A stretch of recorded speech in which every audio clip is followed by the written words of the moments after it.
আসসালামু আলাইকুম ভিউয়ার্স, আশা করি সকলেই ভালো আছেন। আজকে আমি আপনাদেরকে দেখাবো কিভাবে বিদ্যুৎ বিল না দিয়ে লাইট জ্বালাবেন। আর এর জন্য সম্পূর্ণ ভিডিওটি দেখুন, স্কিপ না করে। স্কিপ করলে বাল্ব কেটে যাওয়ার সম্ভাবনা আছে। তাহলে চলুন শুরু করা যাক। তো সর্বপ্রথম ইলাস্ট্রেটর সফটওয়্যারটি ওপেন করবেন।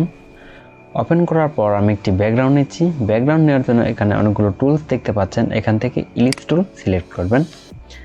সিলেক্ট করার পর এখান থেকে এই বরাবর একটি ইলিপস টানবেন এবং এটার স্ট্রোক নান করে দিচ্ছি এবং যে ফিল কালারটা আছে আমি এই কালারটা সিলেক্ট করে দিচ্ছি। সিলেক্ট করার পর এটা যাতে নড়াচড়া না করতে পারে এর জন্য এটাকে সিলেক্ট করবেন। সিলেক্ট করে এটাকে লক করবেন। লক করার জন্য কিবোর্ড থেকে Ctrl+2। এখন দেখুন এটা আর সরানো করবেন, এটা লক হয়ে গেছে। লক করে দেওয়ার পর এবার আমরা একটি টেক্সট লিখব।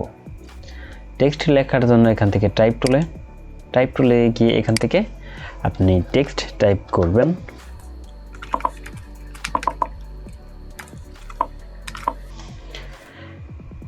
টেক্সট টাইপ করার পর এটাকে বড় করবেন। বড় করার জন্য কিবোর্ড থেকে Alt+Shift প্রেস করে রেখে এটাকে বড় করবেন। বড় করার পর এটার ফন্ট আমি চেঞ্জ করে নিচ্ছি।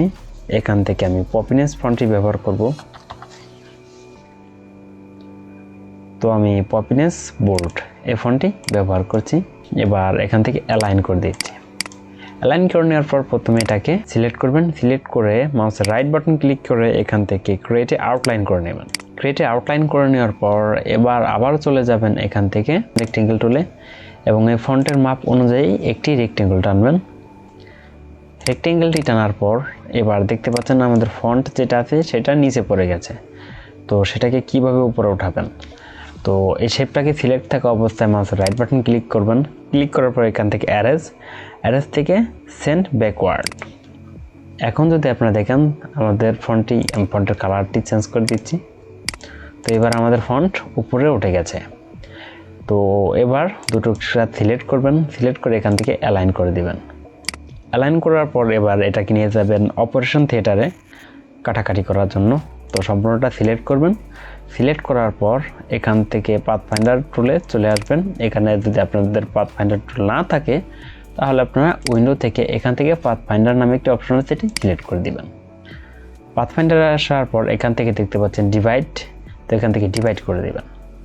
ডিভাইড করে দেওয়ার পর এটাকে আনগ্রুপ করবেন। আনগ্রুপ করার জন্য মাউসের রাইট বাটন ক্লিক করে এখান থেকে আনগ্রুপ করবেন।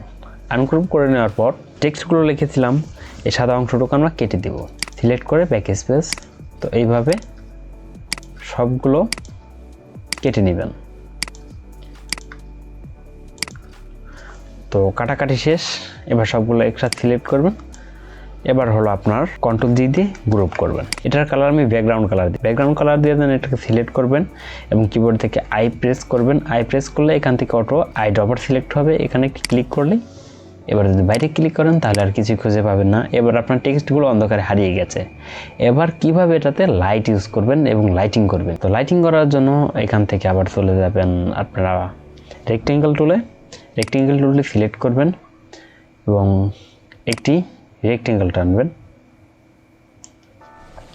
রেক্টেঙ্গেল টানার পর এটা যে ফিল কালার আছে এখানে আপনারা ফিল কালারটি গ্রেডিয়েন্ট কালার দিয়ে দিবেন। গ্রেডিয়েন্ট কালার দেওয়ার পর এখান থেকে গ্রেডিয়েন্ট চলে আসবেন। আসার পর এই কর্নারে একটি কালার সেট করে দিবেন এবং এই কর্নারে ডাবল ক্লিক করবেন। এখানেও একটি কালার সেট করে দিবেন এবং এই কালারটি +90 ডিগ্রি অ্যাঙ্গেলে ঘুরিয়ে দিবেন। এবার এটাকে সিলেক্ট করে ইফেক্ট থেকে আপনারা দেবেন ব্লার থেকে গিউশন ব্লার। এখানে 10% করে দেবেন। ওকে করে দেওয়ার পর এটা নিচে পড়ে গেছে। তো এটাকে উপরে ওঠানোর জন্য এটাকে সিলেক্ট করবেন। সিলেক্ট করার পর মাউসের রাইট বাটন ক্লিক করবেন। ক্লিক করে অ্যারেজ থেকে ফন্ট করে দেবেন। ফন্ট করে দেওয়ার পর দুটো একটা সিলেক্ট করবেন। এবার অ্যালাইন যদি করেন তাহলে আমাদের বিদ্যুৎ বিল ছাড়া আলোটি চলে যাবে। আশা করি ভিডিওটি আপনাদের কাছে ভালো লেগেছে। ভালো লাগলে অবশ্যই লাইক দিবেন এবং আপনি যদি আমার চ্যানেলের নতুন দর্শক হয়ে থাকেন অবশ্যই সাবস্ক্রাইব করে পাশে থাকা বেল আইকনটি বাজিয়ে দিবেন। আপনার সুস্থতা কামনা করে আজকের ভিডিওটি আমি শেষ করছি। খোদা হাফেজ।